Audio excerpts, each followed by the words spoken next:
बिस्मिल्लाहिर्रहमानिर्रहीम। आज हम पढ़ेंगे ग्लाइकोलाइसिस। ग्लाइकोलाइसिस में सबसे पहले मैंने मॉलिक्यूल्स के नाम लिख दिए हैं, जिसमें ग्लूकोज है। ग्लूकोज में नंबर ऑफ कार्बन कितने हैं? 6 हैं। फिर हमारे पास ग्लूकोज 6 फॉस्फेट है, इसमें भी नंबर ऑफ कार्बन 6 हैं। फिर हमारे पास फ्रक्टोज 6 फॉस्फेट है, इसमें भी नंबर ऑफ कार्बन 6 हैं। फिर हमारे पास क्या है कि फ्रक्टोज 1 6 बिसफॉस्फेट, इसमें भी नंबर ऑफ कार्बन 6 हैं। फिर हमारे पास ये स्प्लिट हो जाता है 3 कार्बन मॉलिक्यूल्स में। ठीक हो गया। डाईहाइड्रॉक्सी एसीटोन फॉस्फेट में नंबर ऑफ कार्बन 3 है, और ग्लाइसरॉल्डिहाइड 3 फॉस्फेट में भी नंबर ऑफ कार्बन 3 है। फिर हमारे पास 1,3 बिसफॉस्फोग्लाइसरेट में नंबर ऑफ कार्बन 3 है, और फिर हमारे पास 3 फास्फोग्लाइसरेट में भी 3 कार्बन होते हैं। ठीक हो गया। फिर 2 फास्फोग्लाइसरेट में भी 3 कार्बन होते हैं। फिर हमारे पास फास्फोइनोल पेरुवेट में भी 3 कार्बन होते हैं, और फिर हमारे पास पेरुवेट भी 3 कार्बन का मॉलिक्यूल है। अब हमारे पास ग्लूकोज है, और ग्लूकोज से ग्लूकोज 6 फॉस्फेट बना है, यानी ग्लूकोज के कार्बन नंबर 6 के साथ फॉस्फेट अटैच है। अगर मैं इसको ड्रा करूं तो इस तरह ड्रा होगा कि एक कार्बन नंबर 1 है, फिर कार्बन नंबर 2 है, फिर कार्बन नंबर 3 है, फिर कार्बन नंबर 4 है, और फिर 5 और 6। तो ये कार्बन नंबर 6 जो है, इसके साथ फॉस्फेट ग्रुप अटैच है। ठीक हो गया। ये 1 2 3 4 5 और 6, तो कार्बन नंबर 6 के साथ फॉस्फेट अटैच है। जिस रिएक्शन में फॉस्फेट अटैच यानी कि यहाँ पर यूटिलाइज यूज़ हो रहा है, या यहाँ से ग्लूकोज से निकल रहा होता है, तो वहाँ पर किनेज इंजाइम्स होता है। तो यहाँ पर जो इंजाइम्स है उसका नाम है ग्लूकोकिनेज या हेक्सोकिनेज। अब ग्लूकोकिनेज किस वजह से होता है? ग्लूकोज की वजह से इसका नाम रखा गया है। और हेक्सो हमारे पास जो कार्बन नंबर 6 हैं, तो इस वजह से हेक्सोकिनेज इसको रखा गया है। तो ग्लूकोज से क्या बना है? Glucose 6 phosphate. फिर हमारे पास क्या बना है? Fructose 6 phosphate. अब फ्रक्टोज 6 फॉस्फेट क्यों है? कि ये ग्लूकोज का आइसोमर्स है फ्रक्टोज। तो यहाँ पर भी आइसोमेरेज एंजाइम्स होगा। तो उसने क्या किया है कि फास्फो हेक्सो आइसोमेरेज,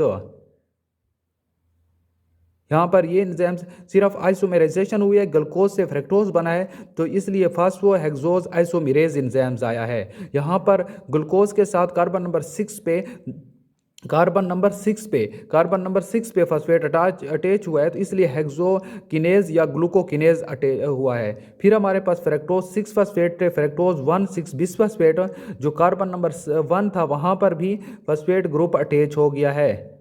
ठीक, कार्बन नंबर 1 पर भी। ठीक हो गया। तो यहाँ पर कार्बन नंबर 6 पर थे, तो कार्बन नंबर 1 पर भी हो गया, यानी दूसरा फॉस्फेट भी अटैच हो गया। तो इसलिए इसको उसने कहा है कि फास्फोफ्रक्टोकिनेजो। ठीक हो गया। तो ये फास्फोफ्रक्टोकिनेज हो गया। फिर अब क्या हो गया कि यहाँ पर हमारे पास फ्रक्टोज 1 6 बिसफॉस्फेट जो हो गया, वो स्प्लिट हो गया। किसमें? 2 में, डाईहाइड्रॉक्सी एसीटोन फॉस्फेट और डाईहाइड्रॉक्सी एसीटोन फॉस्फेट में। ठीक, और फिर किस चीज़ में? डाईहाइड्रॉक्सी एसीटोन फॉस्फेट में, और ग्लिसरॉल्डिहाइड 3 फॉस्फेट में, ग्लिसरॉल्डिहाइड। तो यहाँ पर इंजाइम्स क्या था? आल्डोलेज। ये स्प्लिटिंग फेज था, तो ये आल्डोलेज, और ये दोनों आइसोमर्स हैं, तो इसलिए आइसोमेरेज। और फास्फोट्राइओज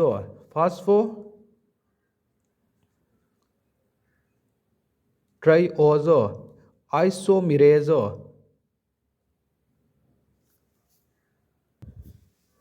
फास्फो तो फॉस्फेट की वजह से है, ट्रायोज 3 कार्बन की वजह से है, यानी कि इसमें 3 कार्बन के मॉलिक्यूल्स हैं, आइसोमेरेज। अब क्या हुआ है कि ग्लिसरॉल्डिहाइड 3 फॉस्फेट से 1,3 बिस फास्फोग्लाइसरेट बना है। ठीक हो गया। ये थोड़े इंपॉर्टेंट स्टेप है। तो इसमें क्या हुआ कि ग्लिसरॉल्डिहाइड, ठीक हो गया, ग्लिसरॉल्डिहाइड 3 फॉस्फेट डीहाइड्रोजिनेज,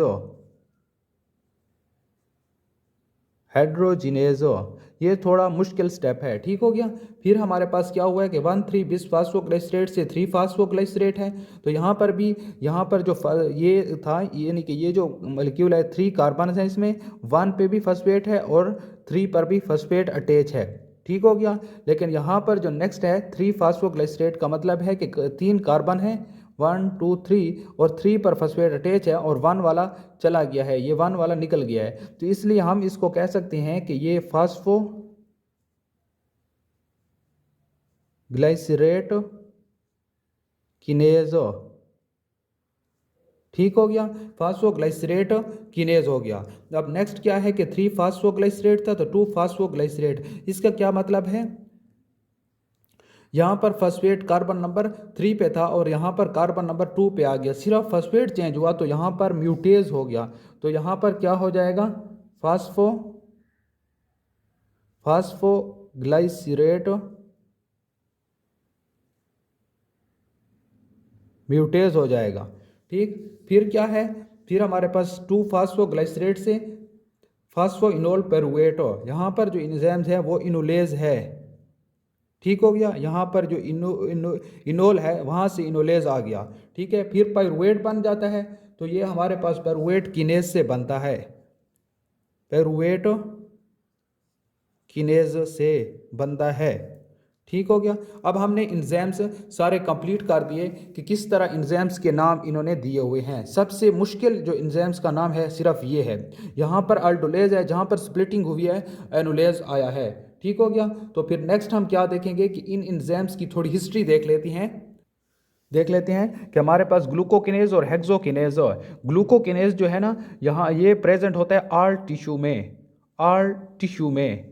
ठीक हो गया, और ये सिर्फ लीवर में प्रेजेंट होता है, लीवर में। ठीक हो गया, और ये जो है ग्लूकोकिनेज आल टिश्यू में प्रेजेंट होता है और ये लो केएम वैल्यू पे भी वर्क करता है और ये हाई केएम वैल्यू पे वर्क करता है। अब बात हाई लो वैल्यू केएम की वैल्यू और हाई वैल्यू का मतलब है, जब ग्लूकोज लो कंसंट्रेशन में बॉडी में होते हैं तो ग्लूकोकिनेज फिर भी अपना वर्क करता है, लेकिन हेक्सोकिनेज नहीं करता। जब तक ग्लूकोज की कंसंट्रेशन बॉडी में ज़्यादा नहीं होती उस वक्त तक हेक्सोकिनेज काम नहीं करता। फिर हमारे पास है फास्फो हेक्सोज आइसोमेरेज, ये कोई इतना इंपॉर्टेंट इंजाइम्स नहीं है। ठीक हो गया इस रिएक्शन में। फिर नेक्स्ट जो हमारे पास है फास्फोफ्रैक्टोकिनेज, ये बहुत ही इंपॉर्टेंट इंजाइम्स है। ठीक हो गया, और ये हमारे पास क्या है, रेगुलेटरी स्टेप है। ठीक हो गया। फिर हमारे पास इसमें ये क्या है कि रेट लिमिटिंग स्टेप है, रेट लिमिटिंग, ये यहाँ का रेट लिमिटिंग स्टेप है। ठीक, फिर हमारे पास अल्डोलेज है, वो भी स्प्लिटिंग स्टेप के तौर पर काम करता है, वो भी इतना इंपॉर्टेंट नहीं है लेकिन फिर भी याद रखना इंपॉर्टेंट है। फिर हमारे पास ग्लाइसरॉल्डिहाइड 3 फॉस्फेट, हमारे पास डिहाइड्रोजिनेज है, ये भी इंपॉर्टेंट है। फास्फोग्लाइसरेट किनेज की भी कोई खास हिस्ट्री नहीं है और इन सब की बाकी कोई खास हिस्ट्री नहीं है। अब हमारे पास हम देखते हैं कि ये जो मॉलिक्यूल हैं इसमें कौन सा इंपॉर्टेंट है, तो ग्लूकोज 3 फॉस्फेट जो है ये बहुत इंपॉर्टेंट है, ग्लूकोज 3 फॉस्फेट। इसको हम सेंट्रल मॉलिक्यूल भी, मेटाबॉलिक मॉलिक्यूल भी कहते हैं, सेंट्रल मेटाबॉलिक मॉलिक्यूल।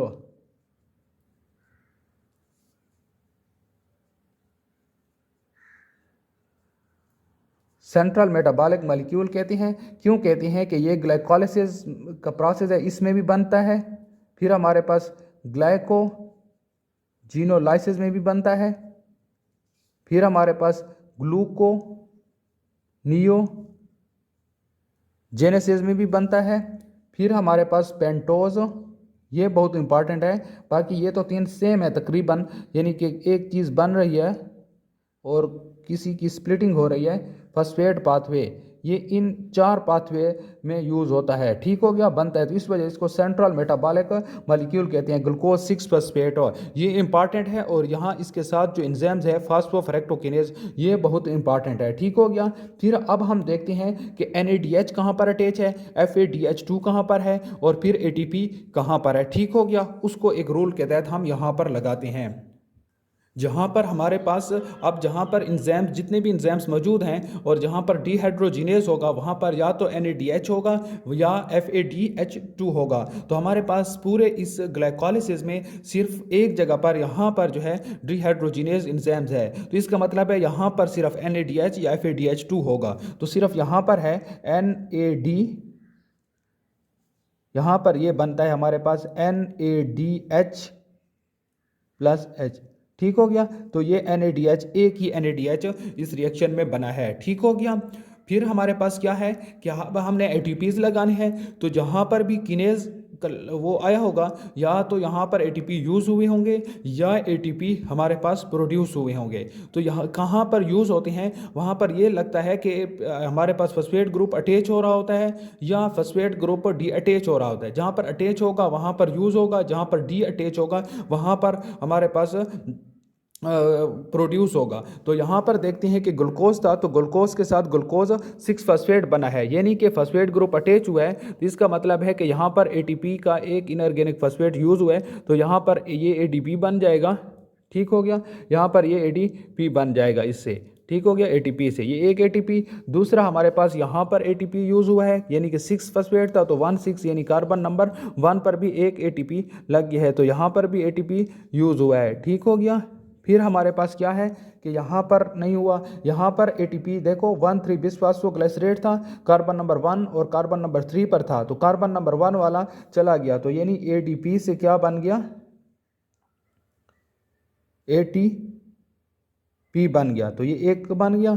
फिर हमारे पास यहाँ पर भी एक एटीपी बन गया।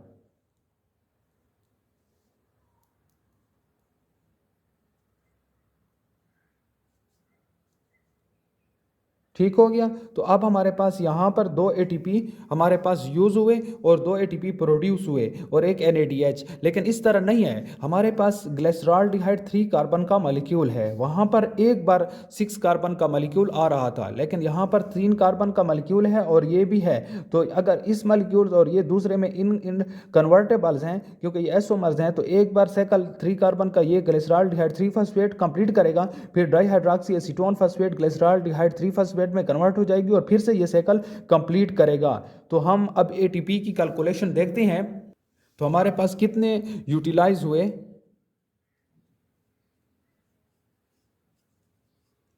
2 एटीपी यूटिलाइज हुए। ठीक हो गया, ये 2 माइनस हो जाएंगे। टोटल प्रोड्यूस कितने हुए, 4 एटीपी। ठीक, 2 एटीपी तो एक बार ग्लिसरॉल्डिहाइड 3 फॉस्फेट से, फिर डाइहाइड्रॉक्सी एसीटोन फॉस्फेट जो है दूसरी बार ये ग्लिसरॉल्डिहाइड 3 फॉस्फेट में कन्वर्ट हो जाएगा और फिर से ये साइकिल जाएगा। ठीक हो गया, और हमारे पास फिर प्रोड्यूस में लिख देता हूँ। ठीक हो गया, प्रोड्यूस जिसमें हमारे पास NADH 2 NADH प्रोड्यूस हो जाएंगे। तो 2 को हम 3 से मल्टीप्लाइड करते हैं, 2 × 3, तो 6 एटीपी आ जाएंगे। ठीक हो गया, तो ये 2 निकल जाएंगे, तो यहाँ 2 और टोटल 8 एटीपी प्रोड्यूस होंगे। तो फिर ग्लाइकोलाइसिस से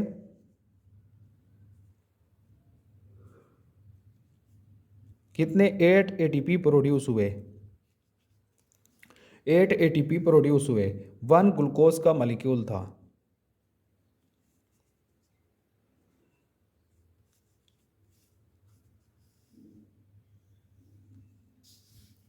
ठीक हो गया।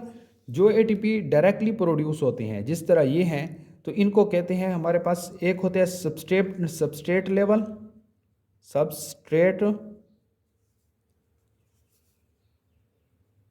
लेवल फास्फोरिलेशंस, फास्फो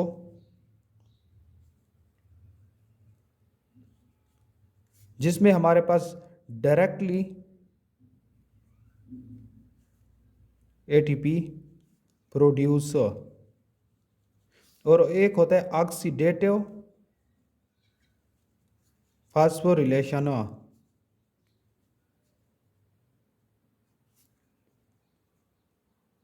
जब एटीपी किस से प्रोड्यूस हो, NADH से या FADH2 से प्रोड्यूस हो, तो फिर इसको ऑक्सीडेटिव फास्फोरिलेशन कहते हैं।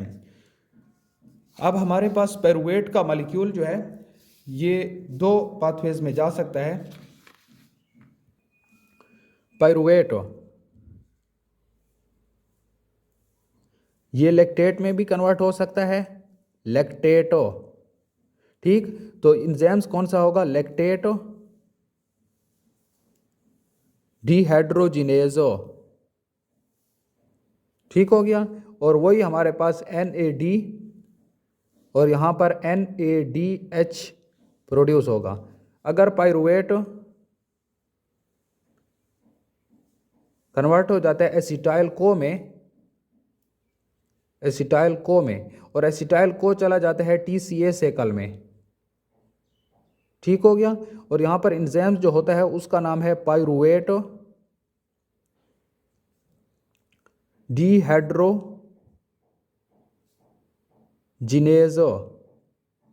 ठीक, पाइरूवेट। पाइरूवेट हमारे पास क्या है, ये 3 कार्बन है, ये कन्वर्ट हो जाता है 2 कार्बन में। ठीक हो गया।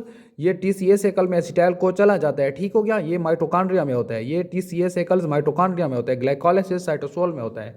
यहाँ पर क्या हुआ कि NAD से क्या प्रोड्यूस होता है, NADH। ठीक हो गया। तो ये NADH भी प्रोड्यूस हुआ, यानी 3 ATP भी प्रोड्यूस हुए। ठीक। और यहाँ पर ये 3 कार्बन से 2 कार्बन कैसे हुआ, यहाँ पर एक CO2 का मॉलिक्यूल भी निकल जाता है। तो इसका यहाँ पर तो ये ऑक्सीडेटिव फास्फोरिलेशन हो गई ये, और ये जो कार्बन डाइऑक्साइड निकला तो इसकी वजह से इसको हम ये भी कह सकते हैं कि यहाँ पर ऑक्सीडेटिव डी कार्बोक्सिलेशन हुई। ठीक है। ये जो स्टेप है ऑक्सीडेटिव डीकार्बोलाइजेशन, पाइरूवेट को एसिटाइल को और NADH से जो ATP प्रोड्यूस होंगे उनको क्या कहते हैं, ऑक्सीडेटिव फास्फोरिलेशंस। CO2 निकला है तो जितने भी जिस स्टेप में भी CO2 निकलता है वहाँ पर ऑक्सीडेटिव डीकार्बोक्सिलेशन होती है और NADH भी। ठीक हो गया। तो ये ग्लाइकोलाइसिस डिटेल में था। और यहाँ पर नंबर ऑफ ATPs भी हमने देख लिए, हमने एंजाइम्स के नाम भी देख लिए जो इंपॉर्टेंट एंजाइम्स हैं। चलो मैं उनको हाईलाइट भी कर देता हूँ। अब हमारे पास सबसे इंपॉर्टेंट जो ये मॉलिक्यूल है ये बहुत इंपॉर्टेंट है। ठीक, ग्लूकोज 6 फॉस्फेट। फिर हमारे पास जो एंजाइम्स है ये बहुत इंपॉर्टेंट एंजाइम्स है। और फिर हमारे पास ये बहुत इंपॉर्टेंट एंजाइम्स है। ठीक, और हमारे पास ये बहुत इंपॉर्टेंट एंजाइम्स है। ठीक हो गया। अब हमारे पास एक चीज़ और भी बाकी है कि इसका हमारे पास एक वो मौजूद है, इनहिबिटर्स का क्या नाम है इसका, अयोडो एसीटेट। ठीक हो गया। और आर्सिनेटो, ये 2 इसके इनहिबिटर्स हैं। ठीक हो गया। ये बहुत इंपॉर्टेंट है। ठीक, तो ये इनहिबिटर थे इसके। इसके साथ ग्लाइकोलाइसिस ख़त्म हुई और फिर हम नेक्स्ट लेक्चर जो हमारा होगा वो होगा beta oxidation of fatty acids. उसमें भी ये जो लेक्चर था ये सबसे ज़्यादा फोकस था MCQs पॉइंट ऑफ व्यू से। ठीक हो गया कि ग्लाइकोलाइसिस में कितने ATP प्रोड्यूस होती हैं, कौन से एंजाइम्स इंपॉर्टेंट हैं जो रेट लिमिटिंग हैं, कौन सा इसमें कंपाउंड या मॉलिक्यूल इंपॉर्टेंट है। ठीक हो गया। बाकी थोड़ा बहुत आइडिया हो याद ना हो खैर है कोई बात नहीं, लेकिन यहाँ पर जो मैंने हाईलाइट किए हैं कि ये इसमें एंजाइम्स या मॉलिक्यूल इंपॉर्टेंट हैं तो उनको याद रखना बहुत ज़रूरी है। ठीक हो गया। और इनोलेस के जो इनहिबिटर्स हैं हमारे पास वो हैं हमारे पास फ्लोराइड,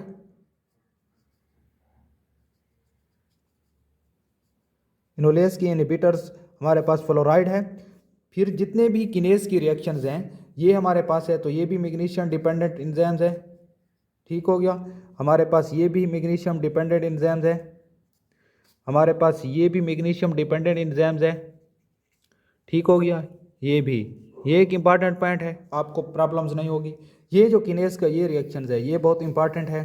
किनेस के जितने भी रिएक्शंस हैं वो इरिवर्सिबल हैं, सिर्फ ये एक रिवर्सिबल है। ठीक हो गया। किनेस के जितने भी रिएक्शंस हैं वो इरिवर्सिबल हैं, सिर्फ ये एक रिवर्सिबल है।